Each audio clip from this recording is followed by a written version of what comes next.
وہ وقت بھی یاد کرنے کے لائق ہے جب فرشتوں نے مریم سے کہا کہ مریم، اللہ تم کو اپنی طرف سے ایک کلمے کی بشارت دیتا ہے جس کا نام مسیح اور مشہور عیسیٰ ابن مریم ہوگا، اور جو دنیا اور آخرت میں آبرو مند اور مقربین میں سے ہوگا، اور ماں کی گود میں اور بڑی عمر کا ہو کر دونوں حالتوں میں لوگوں سے یکساں گفتگو کرے گا اور نیکوکاروں میں ہوگا۔ مریم نے کہا کہ پروردگار، میرے ہاں بچہ کیوں کر ہوگا کہ کسی انسان نے مجھے ہاتھ تک تو لگایا نہیں۔ فرمایا کہ اللہ اسی طرح جو چاہتا ہے پیدا کرتا ہے، جب وہ کوئی کام کرنا چاہتا ہے تو ارشاد فرما دیتا ہے کہ ہو جا تو وہ ہو جاتا ہے،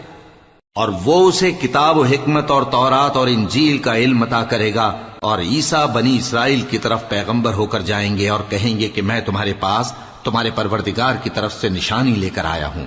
وہ یہ کہ تمہارے سامنے مٹی سے پرندے کی صورت بناتا ہوں